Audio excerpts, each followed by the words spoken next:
커피만 마시고 가실 건가요? 다른 서비스도 있는데.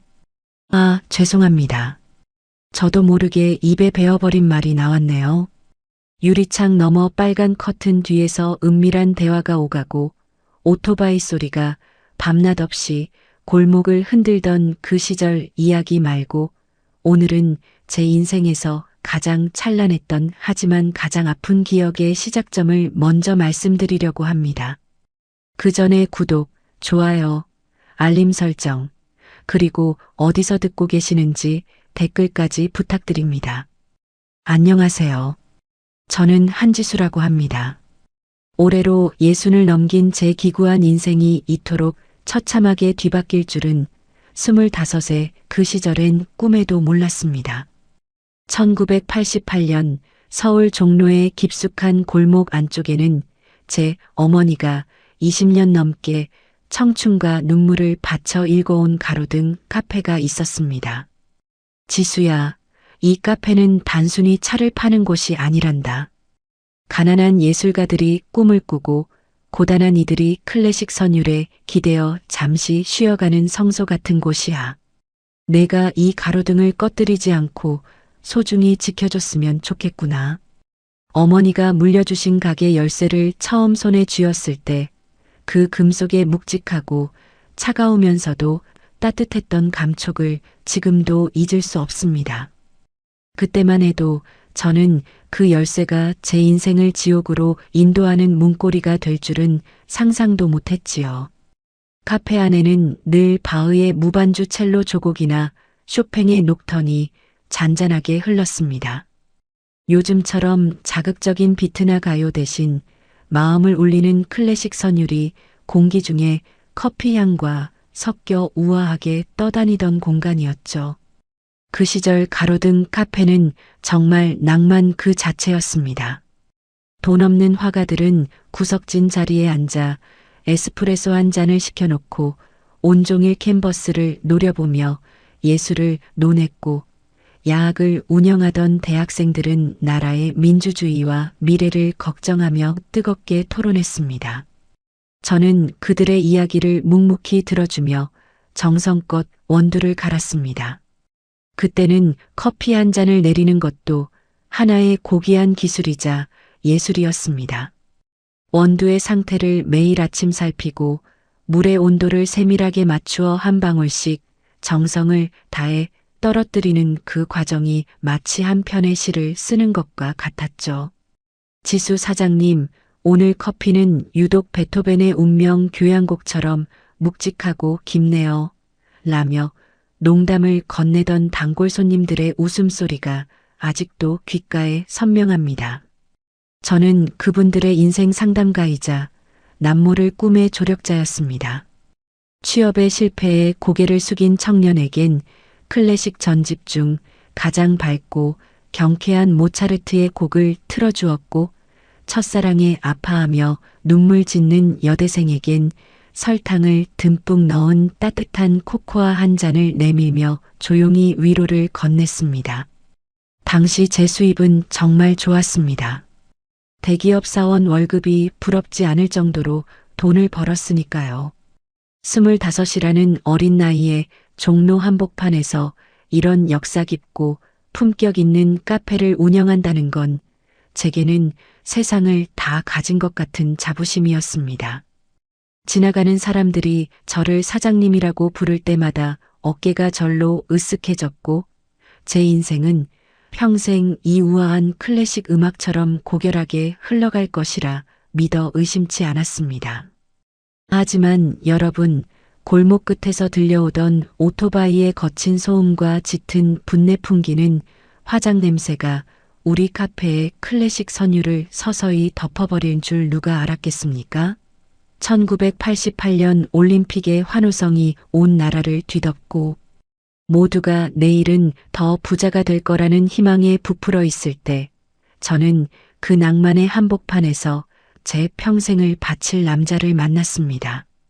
성실하게 시를 쓰며 맑은 눈빛으로 제 진심을 알아봐주던 청년 작가 강민우. 그 사람과 함께라면 이 클래식 선율이 영원히 멈추지 않을 줄 알았고 그가 읽어주는 시 구절처럼 우리 인생도 아름다울 줄만 알았습니다. 우리의 사랑이 갓 볶은 커피 향처럼 은은하게 깊어갈수록 저는 제가 누리는 이 행복이 얼마나 깨지기 쉬운 유리장 같은 것인지 전혀 알지 못했습니다. 1988년 그해 가을, 가로등 카페의 문을 열고 들어온 건 비단 찬바람뿐만이 아니었습니다. 낡은 코트 깃을 세우고 옆구리에는 항상 두툼한 원고지 뭉치를 낀 채 구석자리에서 묵묵히 시를 쓰던 청년이 있었죠. 바로 강민우 씨였습니다. 그는 다른 손님들처럼 큰 소리로 시국을 논하거나 유행하는 노래를 틀어달라고 보채지 않았습니다. 그저 제가 내린 에스프레소 한 잔을 앞에 두고 창밖의 낙엽을 보며 한참 동안 펜을 굴리던 성실한 작가였죠. 처음엔 그저 단골 손님일 뿐이었습니다. 그런데 어느 날인가 폐점 시간이 다 되어 정리하던 제게 그가 수줍게 원고지 한 장을 내밀더군요. 거기엔 제 이름 지수를 넣은 짧은 시 한 편이 적혀 있었습니다. 커피 향보다 더 진한 사람, 가로등 불빛보다 더 따뜻한 눈을 가진 여자. 그 유치하고도 투박한 문장들이 왜 그렇게 제 가슴을 요동치게 했는지 모릅니다. 그날 이후 우리의 연애는 클래식 선율처럼 우아하고도 뜨겁게 타올랐습니다.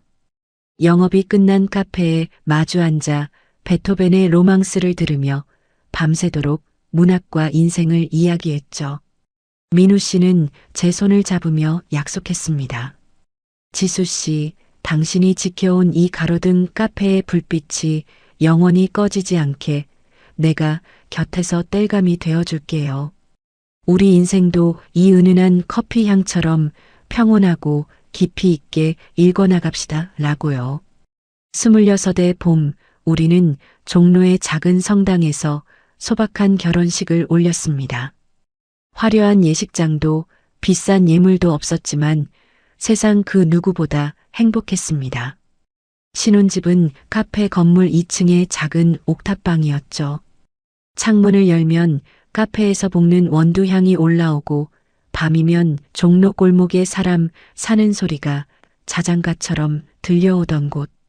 그 좁은 방에서 우리는 서로의 체온에 의지해 미래를 꿈꿨습니다. 그리고 이듬해 우리에게 천사 같은 선물이 찾아왔습니다. 바로 제 아들 하준이었죠.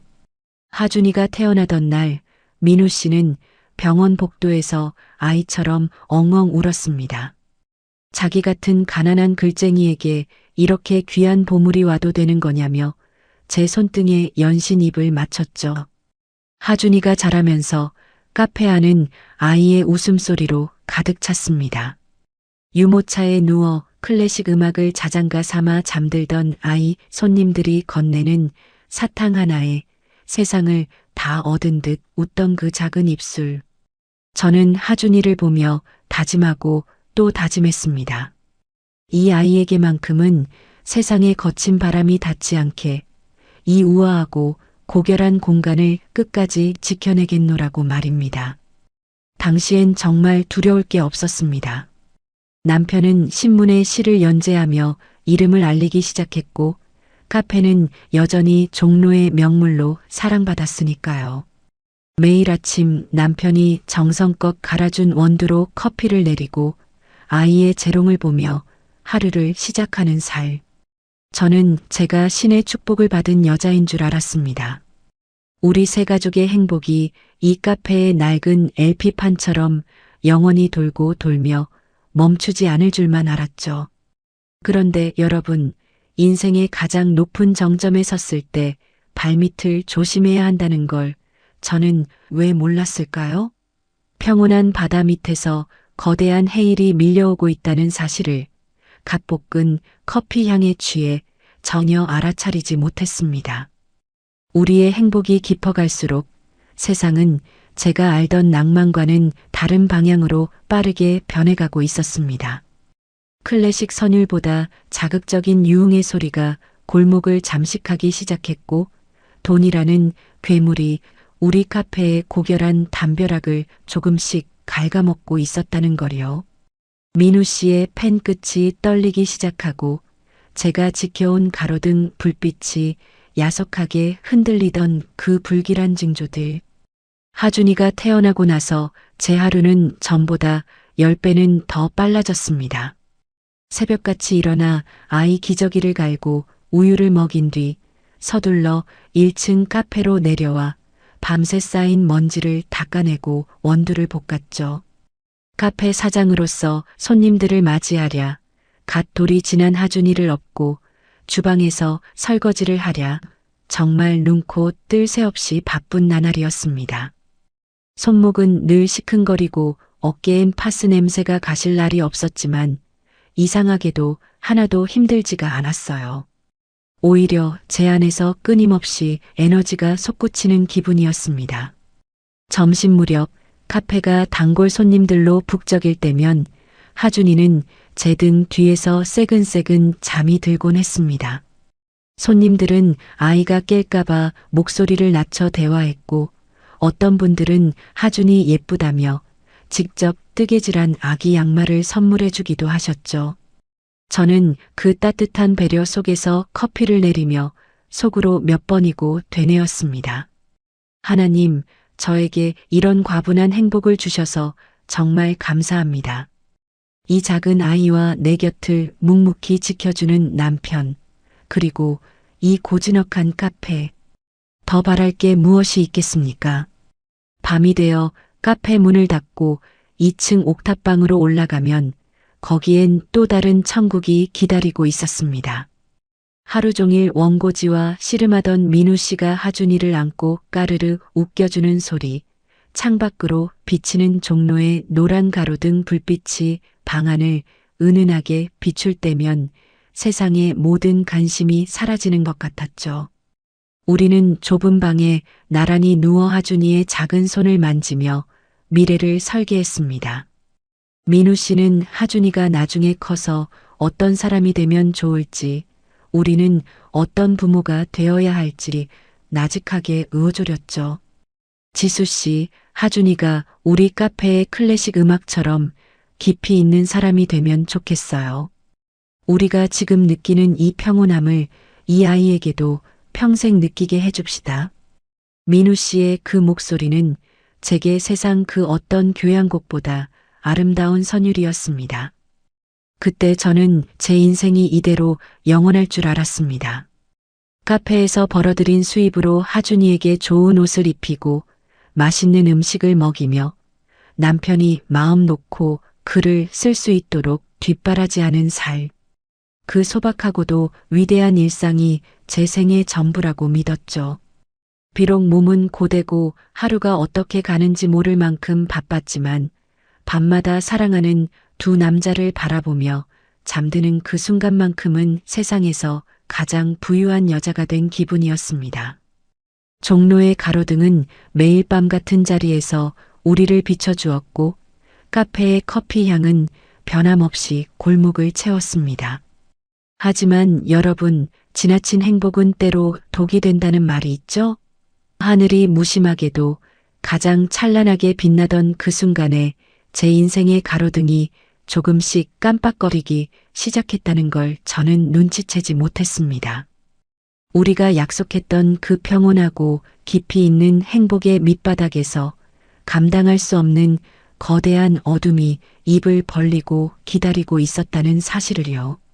민우 씨의 정직했던 펜 끝이 떨리고 제가 그토록 사랑했던 클래식 선율이 비명으로 바뀌기 시작한 건 바로 그 다음 해였습니다. 세상은 자고 일어나면 변해 있었습니다.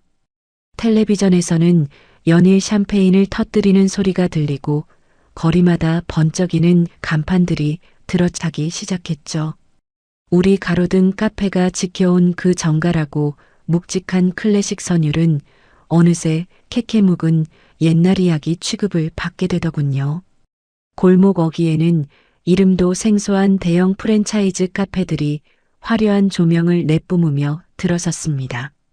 세련된 인테리어에 폭신한 소파, 그리고 기계로 찍어내는 매끈한 커피들. 사람들은 더 이상 제가 정성껏 내린 핸드드립 커피의 깊은 맛을 기다려주지 않았습니다. 어제까지만 해도 시를 읊고 인생을 논하던 단골 손님들이 하나둘 발길을 끊기 시작했습니다. 지수 씨, 미안해. 거긴 에어컨도 빵빵하고 소파가 참 편하더라고. 그런 말 한마디를 남기고 떠나가는 뒷모습을 보며 저는 텅 빈 홀에 앉아 홀로 바울을 들었습니다. 하지만 음악조차 위로가 되지 않더군요. 매출 장부의 숫자는 하루가 다르게 곤두박질 쳤고 하준이 기저귀 값을 걱정해야 하는 처참한 현실이 제 목을 조여왔습니다. 잠시 창밖을 내다보며 숨을 고르듯 설상가상이라는 말, 참 무서운 말이더라고요. 카페 매출이 벼랑 끝으로 내몰리던 그때 우리 카페가 있던 골목 뒤편의 공기가 변하기 시작했습니다. 고즈넉했던 담벼락마다 붉고 푸른 네온 사인이 기분 나쁘게 일렁였고 그 아래로 자극적인 옷차림의 여종업원들이 하나둘 모습을 드러냈습니다. 은밀한 웃음과 비릿한 화장 냄새를 앞세운 다방들이 독버섯처럼 피어난 것이죠. 그들은 커피가 아니라 사람의 욕망을 팔았습니다. 짧은 치마를 입고 오토바이 뒤에 올라타 배달을 나가는 여자들, 그리고 그들을 뒤쫓는 남자들의 거친 숨소리가 클래식 선율을 갈기갈기 찢어놓았습니다. 우리 카페를 찾던 점잖은 손님들은 그 꼴불견인 풍경에 진저리를 치며 아예 발길을 돌려버렸고 남은 건 그저 길을 잃고 흘러들어온 뜨내기들의 희롱뿐이었습니다. 지수 씨, 여기도 좀 화끈하게 바꿔보지 그래. 요즘 누가 이런 고리타분한 음악 들으러 와? 그런 소리를 들을 때마다 제 가슴은 시퍼렇게 멍이 들었습니다. 어머니가 물려주신 이 고결한 공간이 제 자부심이었던 가로등 카페가 저질스러운 유흥가의 뒷골목으로 전락해가는 과정을 지켜보는 건 죽기보다 더한 고문이었습니다. 밤마다 민우 씨와 하준이를 바라보며 기도했습니다. 제발 이 폭풍우가 비켜가게 해달라고, 우리가 지켜온 이 소박한 행복의 성벽이 무너지지 않게 해달라고 말입니다. 하지만 현실이라는 괴물은 제 간절한 기도 따위는 안중에도 없더군요. 카페 임대료는 감당할 수 없을 만큼 치솟았고 하준이의 분유통은 비어갔습니다. 민우 씨의 펜 끝은 현실의 무게에 짓눌려 꺾여버렸고 우리는 서로의 얼굴을 마주보는 것조차 고통스러운 지경에 이르렀습니다. 세상은 자고 일어나면 변해 있었습니다. 텔레비전에서는 연일 샴페인을 터뜨리는 소리가 들리고 거리마다 번쩍이는 간판들이 들어차기 시작했죠. 우리 가로등 카페가 지켜온 그 정갈하고 묵직한 클래식 선율은 어느새 캐캐묵은 옛날 이야기 취급을 받게 되더군요. 골목 어귀에는 이름도 생소한 대형 프랜차이즈 카페들이 화려한 조명을 내뿜으며 들어섰고 사람들은 더 이상 제가 정성껏 내린 핸드드립 커피의 깊은 맛을 기다려주지 않았습니다. 설상가상으로 민우 씨의 출판사가 부도가 났다는 소식이 들려왔습니다. 평생 시만 쓰던 그 선비 같은 사람이 세상 물정 모르고 섰던 보증이 화근이었죠. 어제까지만 해도 사랑을 속삭이던 그 입술은 하얗게 질려 떨리고 있었고 우리 집 대문에는 시뻘건 압류 딱지가 붙기 시작했습니다. 그 와중에 우리 하준이는 원인 모를 고열에 시달리며 병원 응급실을 전전해야 했습니다. 아이의 가느다란 팔에 꽂힌 링거 바늘을 볼 때마다 제 심장은 갈기갈기 찢겨나갔습니다. 매일 아침 카페 문을 열면 손님 대신 검은 양복을 입은 사채업자들이 들이닥쳤습니다. 그들은 구두발로 카페의 소중한 LP판들을 짓밟고 베토벤의 악보 위에 침을 뱉으며 소리를 질렀습니다. 야, 이 여편네야. 돈 안 갚으면 내 새끼 장기라도 팔 줄 알아. 그들의 거친 욕설이 클래식 선율을 대신하게 된 그 지옥 같은 공간에서 저는 매일 죽음을 기도했습니다. 그러던 어느 비 내리는 오후였습니다. 카페 유리창 너머로 붉은 조명이 일렁이던 인근 다방의 마담이 제 가게로 들어오더군요. 짙은 화장 냄새와 천박한 향수 향기가 우아했던 우리 카페의 공기를 단숨에 더럽혔습니다. 그녀는 테이블 위에 두툼한 현금 뭉치를 툭 던지며 제 귀에 대고 뱀처럼 속삭였습니다. 지수 사장님, 언제까지 이 고상한 척하면서 굶어 죽을 거야? 내 병원비도 없다며. 여기 봐. 이 돈이면 하준이 치료비에 사채 이자까지 한 번에 해결돼. 그냥 차 배달 나가는 척하면서 티켓 몇 장 끊어주면 돼. 남자들 비위 좀 맞춰주고 특별한 서비스 좀 해주면 하룻밤에 수십만 원은 우습게 번다니까. 사장님처럼 예쁘장한 얼굴이면 금방 소문날 거야. 그녀의 제안은 치명적인 독이었고 동시에 벼랑 끝에 선 제게 내려온 유일한 동아줄이었습니다. 티켓 다방. 그 더러운 이름이 제 고결했던 인생을 비웃고 있었습니다. 어머니가 물려주신 이 성소에서 몸을 팔고 웃음을 팔라니. 처음엔 뺨이라도 갈겨주고 싶을 만큼 모욕적이었죠. 하지만 그날 밤 고열로 신음하며 제 손을 꼭 잡는 하준이의 그 작은 손가락을 본 순간 제 안의 마지막 자부심이 모래성처럼 무너져 내렸습니다. 지수야, 이 가로등을 꺼뜨리지 마라. 어머니의 환청이 들리는 것 같았지만 저는 눈을 질끈 감았습니다. 자존심이 밥을 먹여주나요? 고결함이 내 아이의 목숨을 구해줍니까? 결국 저는 그 붉은 네온 사인이 일렁이는 어둠 속으로 제 발로 걸어 들어갈 결심을 했습니다. 클래식 선율이 완전히 멈추고 비릿한 욕망의 소리가 제 인생을 지배하기 시작한 겁니다. 처음 그 다방 마담이 돈뭉치를 내밀며 티켓을 끊으라고 했을 때 저는 그녀의 얼굴에 침이라도 뱉고 싶었습니다. 이 더러운 손 치우라고, 어디 감히 여기가 어디라고 발을 들이냐고 소리를 질러 내쫓았죠. 어머니가 물려주신 이 성스러운 클래식 카페에서 몸을 팔고 웃음을 팔라니 그건 제 영혼을 난도질하는 것보다 더한 모욕이었습니다. 하지만 제 자존심은 며칠을 가지 못했습니다. 카페 문에는 차가운 쇠붙이 같은 압류 딱지가 덕지덕지 붙기 시작했고 사채업자들은 시도 때도 없이 들이닥쳐 하준이가 잠든 방문을 걷어찼습니다. 아이는 자지러지게 울어댔고 그 울음소리는 제 심장을 갈기갈기 찢어놓는 비명이 되어 돌아왔죠. 병원비는커녕 당장 내일 먹일 분유한 통살 돈이 없는데 고결함이 무슨 소용이고 클래식이 무슨 대수겠습니까? 민우 씨는 제 손을 붙잡고 울며 매달렸습니다. 지수 씨, 제발 그러지 마요. 차라리 내가 노가다를 뛰어서라도 갚을게. 시 따위 안 써도 좋으니까 제발 그 지옥으로는 가지 마요. 하지만 민우 씨의 그 정직한 눈빛조차 제게는 사치처럼 느껴졌습니다. 당신이 쓴 시가 하준이 약값을 대줄 수 있냐고, 당신의 그 펜 끝이 우리를 덮친 사채업자의 칼날을 막아줄 수 있느냐고 저는 평생 내뱉어 본 적 없는 모진 말로 남편의 가슴에 대못을 박았습니다. 결국 저는 제 손으로 가로등 카페의 메인 스위치를 내렸습니다. 웅장하게 울려 퍼지던 베토벤의 운명 교향곡이 툭 끊기며 정적이 찾아왔죠. 그 정적 속에서 저는 어머니의 영정을 향해 고개를 숙였습니다. 어머니, 죄송해요. 하지만 저 살아야겠어요.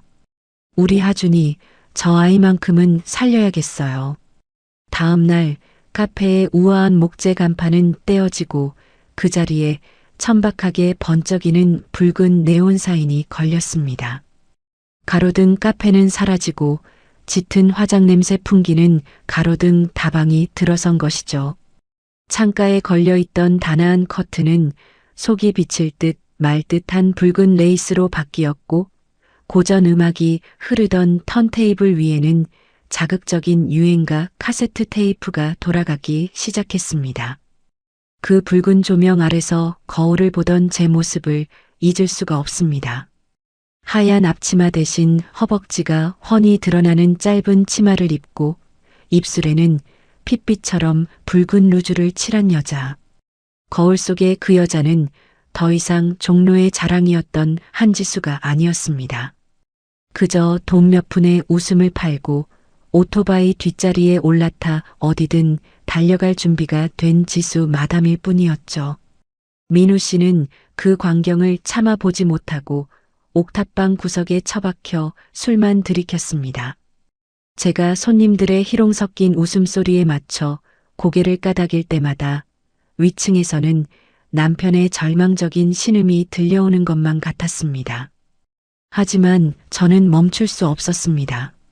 제 손에 쥐어지는 10,000원짜리 지폐 몇 장이 하준이의 숨구멍이었고 우리 가족이 하루를 더 버틸 수 있는 생명줄이었으니까요. 그렇게 시작된 은밀하고 왜곡된 영업은 제 예상보다 훨씬 더 빠르고 잔인하게 제 주머니를 채워주기 시작했습니다. 처음 오토바이 뒷자리에 앉아 낯선 남자의 허리를 잡고 여관으로 향하던 날, 저는 제 영혼이 길바닥에 갈기갈기 찢겨나가는 환청을 들었습니다. 하지만 그 대가로 제 손에 쥐어진 수십만 원의 돈뭉치는 너무나도 묵직하고 따뜻했죠. 그건 마치 짐승의 피가 묻은 돈 같았지만 동시에 벼랑 끝에 선 우리 가족을 구원할 유일한 생명줄이기도 했습니다. 돈은 무서운 속도로 쌓여갔습니다. 몇 달을 꼬박 커피를 내려도 갚지 못할 사채 이자가 단 며칠 밤의 티켓 영업으로 씻은 듯이 사라졌죠. 저는 그 돈으로 가장 먼저 하준이의 밀린 병원비를 냈고 민우 씨에게는 그가 그토록 갖고 싶어 했던 고급 만년필과 코트를 사주었습니다. 하준이에게는 백화점에서 파는 제일 비싼 레이스 옷을 입혔죠. 거울 앞에 선 우리 세 가족의 모습은 겉보기엔 다시 예전처럼 우아하고 화려해 보였습니다. 지수야, 이건 내 잘못이 아니야. 이건 우리 가족을 위한 고귀한 희생이야. 너 아니면 누가 이 집을 일으키겠니? 저는 매일 밤 거울 속의 낯선 여자를 보며 그렇게 자신을 속이고 또 속였습니다.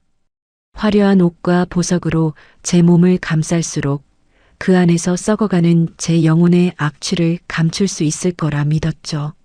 하지만 사람의 감각이라는 게 참 무섭더라고요. 손님들의 끈적한 손길이 닿았던 피부, 그들이 뿜어내던 역한 담배 연기와 술 냄새는 아무리 비싼 향수를 들이부어도 지워지지 않았습니다. 밤마다 영업을 마치고 옥탑방으로 올라와 잠든 하준이와 민우 씨 곁에 누울 때면 제 몸에서는 어김없이 비릿한 자괴감이 올라왔습니다.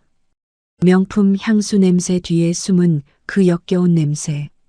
그건 제 삶이 서서히 문드러지고 있다는 증거였죠. 민우 씨는 제가 사준 비싼 코트를 입고도 한 번도 웃지 않았습니다. 오히려 그 옷을 입을 때마다 도살장에 끌려가는 소처럼 처절한 눈빛을 했죠. 그는 알고 있었을 겁니다. 자신이 걸친 그 부드러운 옷감이 아내의 수치심을 짜내어 만든 비단이라는 것을요. 저는 잠든 하준이의 얼굴에 제 얼굴을 비비지도 못했습니다. 제 입술에 묻은 붉은 루즈가 아이의 순결한 살결에 닿을까봐, 제 몸에 베어버린 그 더러운 세상의 냄새가 아이의 꿈속까지 침범할까봐 두려웠거든요. 어둠 속에서 홀로 눈을 뜨고 있으면 천장에 매달린 화려한 조명이 마치 저를 비웃는 괴물의 눈처럼 보였습니다. 낭만을 노래하던 지수는 죽었고 이제 남은 건 돈의 노예가 된 껍데기뿐이라는 사실이 제 가슴을 송곳처럼 찔러댔습니다. 그래도 저는 멈출 수 없었습니다. 이미 돌아가기엔 너무 멀리 와버렸고 제 손에 쥐어지는 그 피 묻은 돈의 달콤함을 알아버렸으니까요. 겉으로는 우아한 사장님 소리를 들으며 가족을 부양하는 장한 아내인 척했지만 속으로는 매일 밤 스스로를 난도질하며 괴물이 되어가고 있었습니다. 그 위태로운 균형이 언제까지 갈 수 있을 거라 믿었을까요? 잔이 비었네요. 목이 타시는 모양입니다. 하지만 지금부터 드릴 이야기는 그 어떤 독주보다도 쓰고 비릿해서 맨정신으로는 삼키기 힘드실 겁니다. 1990년대 초반 그 화려했던 종로의 네온사인이 우리 집 가로등을 집어삼키던 그 잔인한 계절의 끝자락 말입니다. 돈이라는 게 참 무서운 물건이더라고요.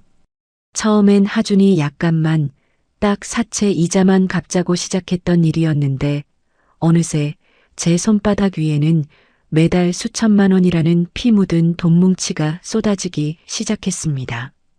클래식 선율이 흐르던 정갈한 카페는 이제 담배 연기와 걸쭉한 농담이 오가는 전쟁터로 변했죠. 저는 더 이상 조용히 원두를 갈던 지수가 아니었습니다. 짧은 치마를 입은 여종업원 열댓 명을 부리며 종로 골목의 상권까지 쥐락펴락하는 이 바닥에서 모르는 사람이 없는 독하디독한 지수 마담이 되어 있었으니까요. 돈이 주머니에 쌓일수록 제 눈빛은 서늘하게 변해갔습니다. 예전엔 손님들의 슬픈 사연에 귀를 기울였지만 이제는 그들의 지갑 두께부터 살폈죠. 여종업원들이 손님과 티켓을 끊고 나갈 때마다 제 수첩에는 숫자가 빼곡히 적혔고 그 숫자가 늘어날수록 저는 묘한 권력감에 중독되어 갔습니다. 종로 한복판에서 저를 보면 굽신거리는 남자들, 제 말 한마디에 일사불란하게 움직이는 아이들. 그게 제 망가진 영혼을 보상해주는 유일한 훈장인 줄 알았습니다.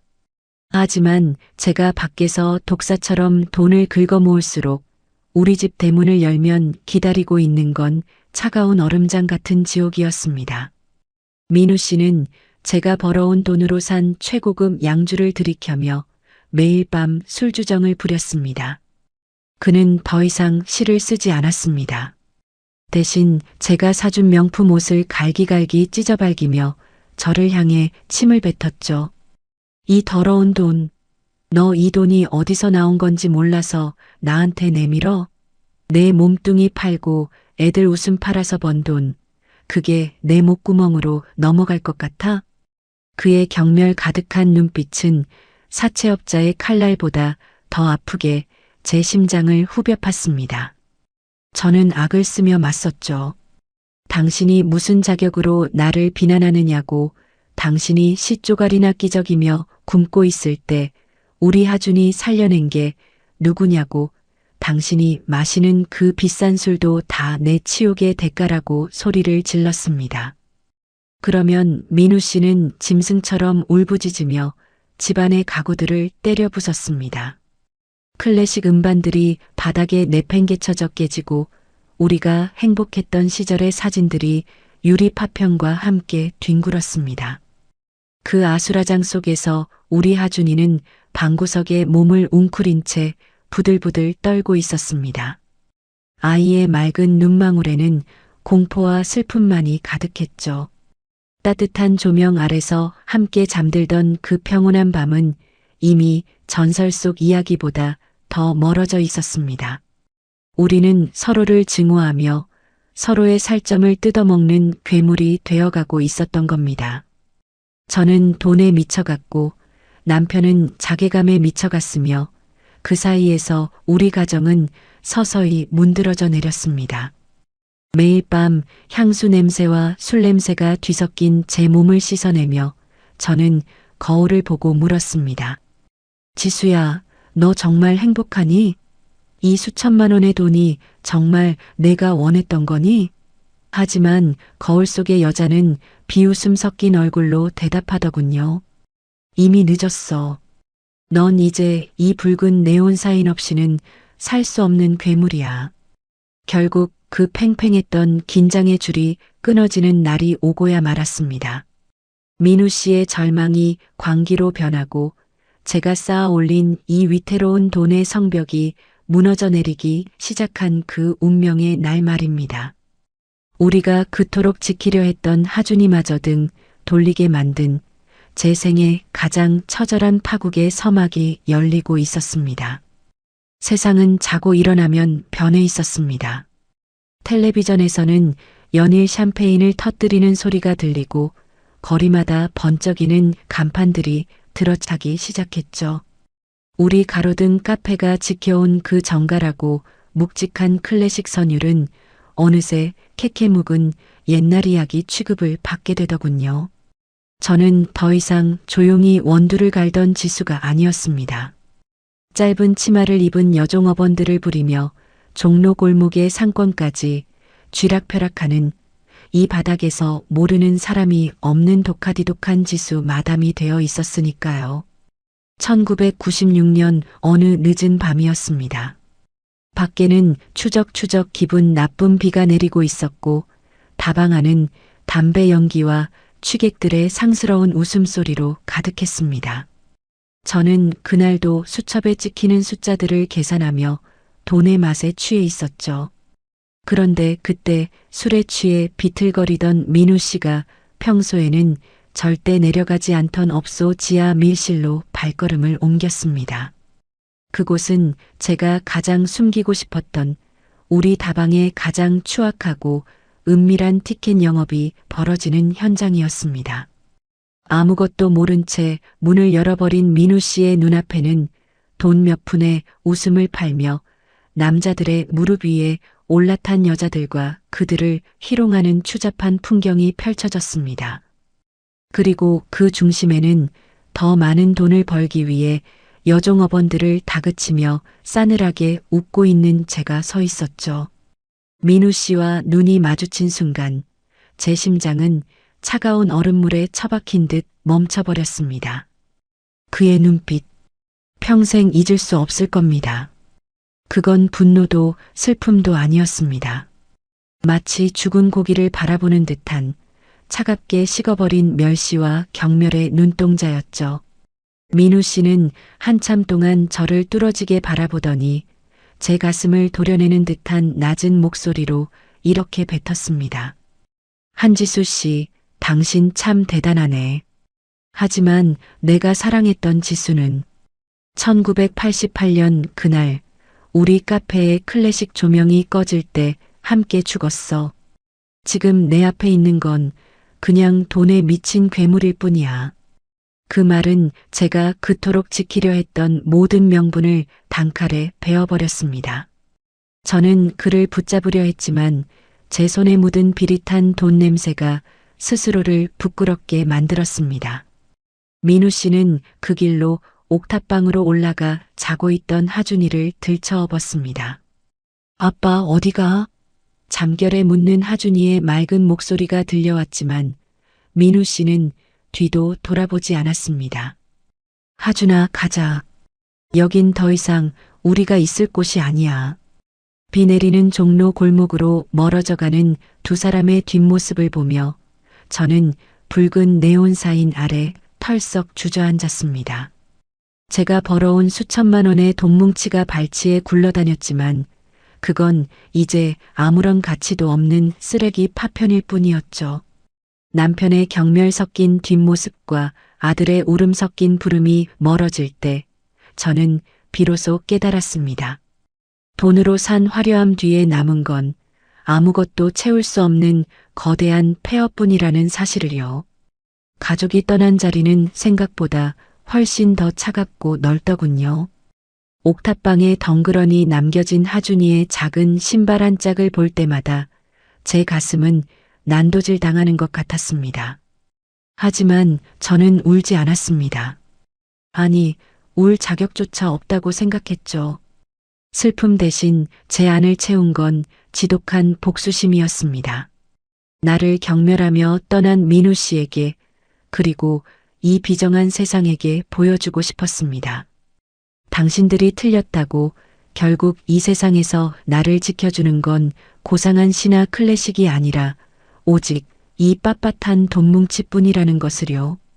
저는 미친 듯이 사업에 매달렸습니다. 1호점인 가로등 다방의 성공에 안주하지 않고 인근 골목마다 2호점, 3호점을 무서운 속도로 확장해 나갔습니다. 종로 바닥에서 제 허락 없이는 오토바이 한 대도 못 지나간다는 소리가 들릴 정도로 저는 독해졌습니다.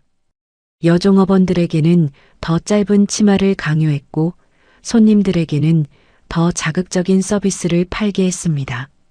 제 수첩에 찍히는 월 수익은 수천만 원을 넘어 억 단위에 육박했죠. 그 돈으로 저는 종로 최고의 부자로 군림하며 화려한 외제차를 끌고 다녔습니다. 지수 사장님, 아니 지수 회장님. 사람들의 그 아첨 섞인 부름이 제 비릿한 자괴감을 잠시나마 잊게 해주었습니다. 매일 밤 최고급 양주를 들이키며 저는 스스로를 세뇌했습니다. 봐, 민우 씨. 당신 없이도 난 이렇게 잘 살아. 당신이 그토록 비웃던 이 돈이 나를 이렇게 높이 올려다 놨어. 하지만 술 기운이 가시고 나면 거울 속에는 눈이 멀어버린 괴물 한 마리가 저를 비웃고 있었습니다. 화려한 금장식으로 도배된 제 사무실은 창살 없는 감옥이나 다름없었죠.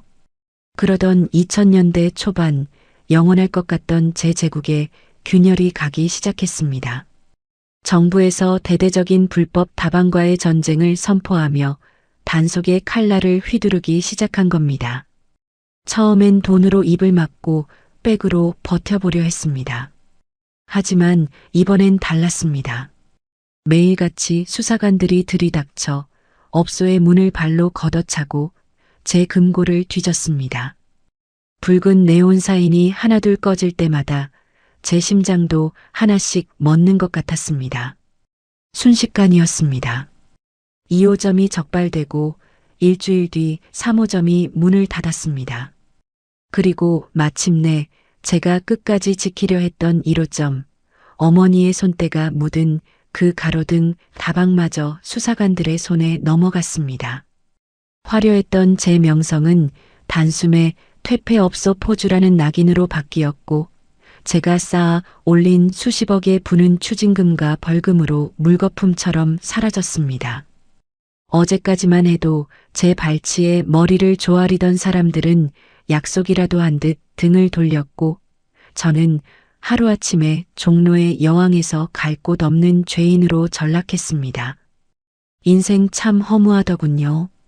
가족도 버리고 영혼도 팔아가며 모았던 그 돈들이 단 한 장의 구속영장 앞에 먼지보다 가볍게 흩어지는 걸 보며 저는 텅 빈 사무실 바닥에 주저앉아 실성한 듯 웃었습니다.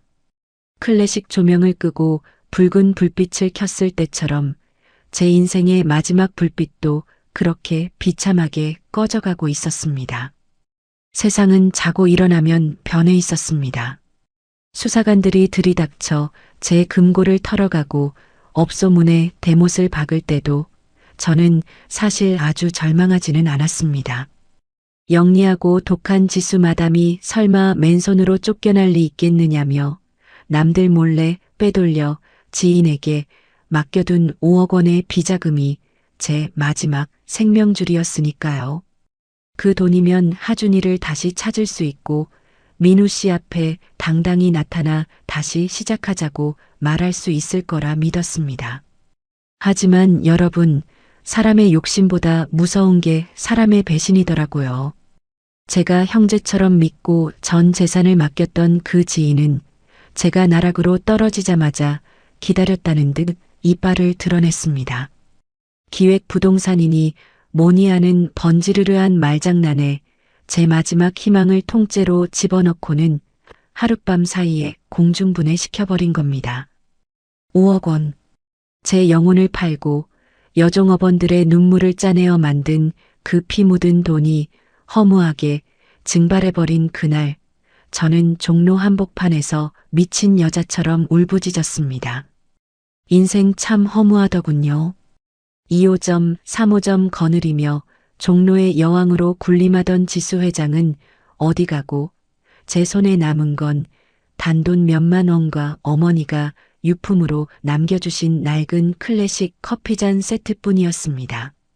사채업자들은 그 낡은 잔마저 돈이 된다며 제 손에서 강제로 뺏어갔고 제 마지막 남은 인간으로서의 자존심까지 구두발로 짓밟았습니다. 결국 저는 화려한 종로를 떠나 서울 변두리의 어느 칙칙한 고시원 방으로 밀려나게 되었습니다. 한 사람이 간신히 몸을 뉘을 수 있는 그 좁고 습한 방. 벽 너머로 들려오는 타인의 마른 기침 소리와 찌개 냄새가 제 코끝을 찌를 때마다 저는 제가 누렸던 그 화려한 네온사인이 모두 한여름 밤의 꿈이었나 싶어 허벅지를 꼬집었습니다. 창문도 없는 그 먹방에서 저는 매일 밤 죽음을 생각했습니다. 지수야, 너 참 비참하다. 클래식 선율을 사랑하던 25의 지수는 어디 가고 이제는 컵라면 하나에 벌벌 떠는 늙은 창녀.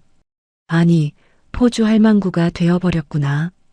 거울 속의 제 모습은 제가 봐도 구역질이 날 정도로 초라했습니다. 화려했던 모피 코트 대신 시장통에서 산 낡은 잠바를 걸치고 짙은 화장 뒤에 숨겨졌던 주름살들이 비릿한 현실의 고통을 고스란히 드러내고 있었죠. 아주나, 민우 씨. 저는 어둠 속에서 그들의 이름을 부르며 피눈물을 흘렸습니다. 돈이면 다 될 줄 알았고 돈만 있으면 우리 가족이 다시 행복해질 수 있을 거라 믿었는데 정작 제 손에 쥐어진 건 차가운 콘크리트 벽뿐이었습니다. 그 좁은 고시원 방은 제가 지은 죄의 대가를 치르는 감옥이었고 저는 그곳에서 서서히 말라 죽어가고 있었습니다. 하지만 여러분, 운명은 저를 이대로 죽게 내버려 두지 않더군요. 가장 처절한 밑바닥에서 제가 살아야 할 유일한 이유이자 제 심장을 다시 뛰게 할 잔인한 소식이 들려온 건 바로 그때였습니다. 고시원의 낡은 TV 너머로 혹은 우연히 펼친 신문한 귀퉁이에서 마주한 그 이름. 세상은 자고 일어나면 변해 있었습니다. 좁디 좁은 고시원 방에 누워 천장의 곰팡이를 세다 보면 제가 한때 수천만 원을 주무르던 지수 회장이었다는 사실이 가위에 눌린 꿈처럼 느껴지곤 했습니다. 돈이면 다 될 줄 알았죠. 내 몸뚱이 좀 더럽히고 남의 눈에 피눈물 나게 해서라도 돈만 쌓아두면 나중에 하준이 데려와서 보란 듯이 떵떵거리며 살 수 있을 줄 알았습니다. 그런데 그게 아니더라고요. 제가 판 건 단순한 커피나 웃음이 아니었습니다. 제 자식의 영혼을 팔았고 제 남편의 인격을 난도질했으며 결국 제 인간으로서의 뼈대까지 통째로 팔아치운 거였습니다. 그 처절한 깨달음은 송곳이 되어 매일 밤 제 가슴을 찔러댔습니다. 죽고 싶어도 죽을 수가 없더군요. 이대로 죽으면 저 세상에서 어머니 얼굴을 어찌 보고 민우 씨에게 무슨 면목이 있겠나 싶었습니다. 그래서 저는 닥치는 대로 몸을 놀리기 시작했습니다. 새벽에는 빌딩 계단을 닦고 낮에는 식당에서 산더미 같은 설거지를 하며 밤에는 부잣집 파출부로 들어가 남이 먹다 남은 찌꺼기를 치웠습니다. 락스 냄새에 코가 마비되고 손가락 끝이 갈라져 피가 터져도 저는 그게 제 죗값을 치르는 유일한 길이라 믿으며 악착같이 버텼습니다. 그렇게 지옥 같은 몇 년을 버티고 나니 신기하게도 제 손에 다시 얼마간의 미천이 모이더군요. 2004년이었을 겁니다.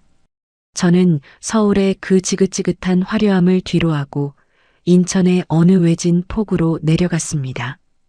비린내 나는 바닷바람이 코끝을 스치고 거친 어부들의 고함이 들려오는 그곳에 두 평 남짓한 작은 가방 가게 귀퉁이를 빌려 테이크아웃 커피 창업을 시작했습니다.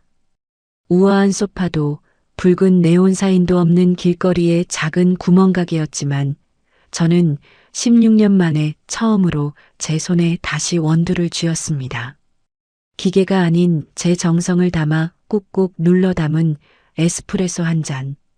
그 검은 액체가 투명한 컵에 담길 때 저는 비로소 제가 잃어버렸던 1988년의 그 지수로 돌아간 것만 같아 눈물을 왈칵 쏟았습니다.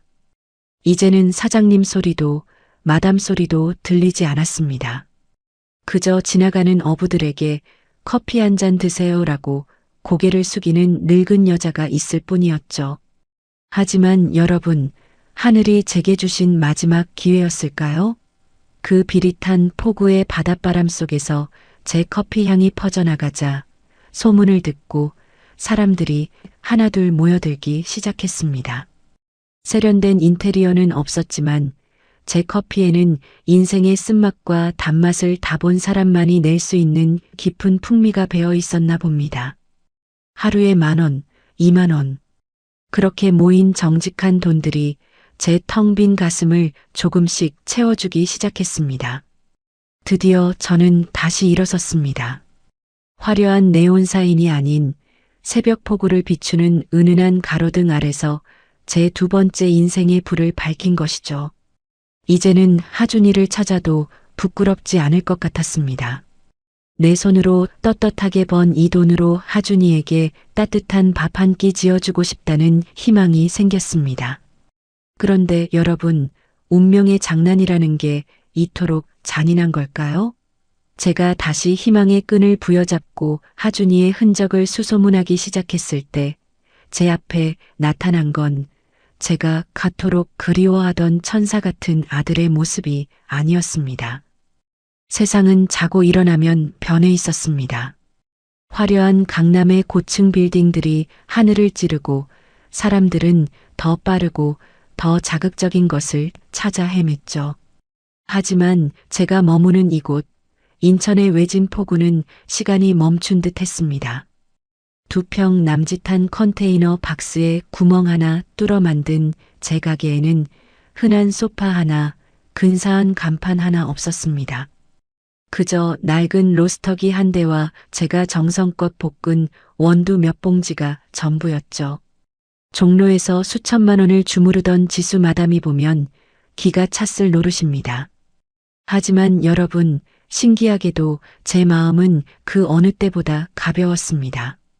새벽 4시, 칠흑 같은 어둠을 뚫고 고기잡이 나가는 선원들이 하나둘 폭우로 모여들 때 저는 미리 끓여둔 뜨거운 물에 원두를 내리기 시작했습니다. 아이고, 지수씨.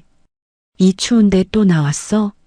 거친 손마디에 선원들이 다가오면 저는 말없이 김이 모락모락 나는 종이컵을 건넸습니다. 돈은 받지 않았습니다. 아니, 받을 수가 없었죠. 거친 풍랑과 싸우러 나가는 그들의 뒷모습을 보며 제가 할 수 있는 건 그저 이 뜨거운 커피 한 잔이 그들의 얼어붙은 몸을 조금이라도 녹여주길 비는 것뿐이었으니까요. 처음엔 의심의 눈초리로 보던 사람들도 하나둘 마음을 열었습니다. 지수씨 커피는 이상해. 설탕을 안 넣어도 달콤하고 마시고 나면 마음이 차분해져. 그 투박한 칭찬 한마디가 제가 종로에서 벌어들였던 수억 원의 돈보다 훨씬 더 묵직하게 제 가슴을 채웠습니다. 돈의 액수보다 무거운 진심의 무게. 그걸 깨닫는데 제 인생의 절반을 바쳐야 했습니다. 저는 틈날 때마다 인근 보육원 아이들을 찾아갔습니다. 제가 직접 구운 쿠키와 따뜻한 우유를 챙겨 들고 말이죠. 부모 없는 아이들의 맑은 눈망울을 볼 때마다 제 등 뒤에서 새근새근 잠들던 우리 하준이가 생각나 남몰래 눈물을 훔치기도 했습니다. 할머니, 이 빵 너무 맛있어요. 아이들의 그 순수한 웃음소리가 제가 지은 추악한 죄악들을 조금씩 씻어주는 것만 같았습니다. 제가 종로에서 붉은 네온 사인을 밝히고 사람들의 욕망을 팔 때 저는 제가 세상의 주인공인 줄 알았습니다. 하지만 이곳 포구에서 이름 없는 늙은 여자가 되어 남을 위해 커피를 내릴 때 비로소 저는 인간이 되어가고 있었습니다. 정직하게 땀 흘려번 10,000원 한 장의 가치, 그리고 대가 없이 건네는 진심 어린 배려가 얼마나 큰 힘을 가졌는지, 예순이 다 되어서야 그 당연한 진리를 몸소 체험하고 있었던 것이죠. 하지만 여러분, 하늘이 제게 이런 평온함을 허락하신 건 아마도 제가 마주해야 할 마지막 시험을 준비하라는 뜻이었나 봅니다. 제 마음이 조금씩 정화되고 이제는 정말 하준이를 만나도 부끄럽지 않겠다고 생각하던 그 어느 가을날이었습니다. 폭우에 가로등 불빛이 일렁이던 그날 밤, 제 가게 앞으로 한 통의 편지와 함께 믿을 수 없는 소식이 날아들었습니다. 세상은 자고 일어나면 변해 있었습니다. 텔레비전보다는 손바닥만 한 화면으로 세상을 보는 청년들이 늘어났고, 사람들은 더 이상 신문 기사보다는 누군가의 진솔한 영상 한 편에 마음을 열더군요. 어느 날인가 커다란 배낭을 메고 수염이 덥수룩한 청년 여행가 한 명이 제 작은 컨테이너 가게 앞에 멈춰 섰습니다. 그는 제 커피를 한 모금 마시더니 눈을 동그랗게 뜨고 묻더군요. 할머니, 이 커피엔 무슨 마법을 부리신 거예요? 서울의 그 비싼 카페에서도 이런 맛은 못 느껴봤어요. 저는 그저 허탈하게 웃으며 대답했습니다. 마법은 무슨, 그냥 죗값을 치르는 마음으로 내린 것뿐이라고요. 그 청년은 며칠을 제 가게 주변을 서성거리더니 어느 날 조심스럽게 카메라를 꺼내 들었습니다. 할머니의 인생을 담아보고 싶다고, 그 깊은 커피 맛의 뿌리가 어디인지 사람들에게 알려주고 싶다고 말이죠. 처음엔 손사래를 쳤습니다. 종로의 포주였고 자식의 영혼까지 팔아먹었던 이 늙은 여자의 치부를 세상에 내놓으라니, 그건 죽기보다 더한 수치였습니다. 하지만 청년의 맑은 눈망울을 보니 문득 그런 생각이 들더군요. 어쩌면 이게 내 마지막 참회일지도 모르겠다고. 더 이상 붉은 네온사인 뒤에 숨지 말고 만천하에 내 죄를 고백하고 용서를 구하는 게 어머니와 민우 씨, 그리고 우리 하준이에 대한 마지막 예의일지도 모르겠다고요. 저는 카메라 앞에서 제 인생을 통째로 쏟아냈습니다. 1988년 그 우아했던 클래식 카페의 시작부터 돈이라는 괴물에 눈이 멀어 붉은 조명을 켜고 티켓을 끊던 그 비릿한 다방 시절, 그리고 모든 것을 잃고 이 폭우로 흘러들어오기까지의 그 추악하고도 처절했던 시간들을 단 한마디도 숨기지 않고 털어놓았습니다. 저는 고귀한 사장님이 아니라 그저 돈에 미쳐 가족을 버린 죄인입니다. 제 입술은 떨렸고 눈물은 멈추지 않았지만 제 생애 처음으로 가슴속 응어리가 조금씩 씻겨 내려가는 기분이었습니다. 영상이 올라가고 며칠 뒤 폭우에는 난데없는 차량 행렬이 이어졌습니다. 전국 각지에서 제 영상을 본 사람들이 몰려온 것이죠. 욕설과 비난이 쏟아질 줄 알았는데 그들은 제 손을 꼭 잡으며 이렇게 말해주었습니다. 지수 씨, 당신의 용기 있는 고백이 제 마음을 울렸어요. 과거는 과거일 뿐이에요. 지금 당신이 내리는 이 커피가 바로 당신의 진심입니다.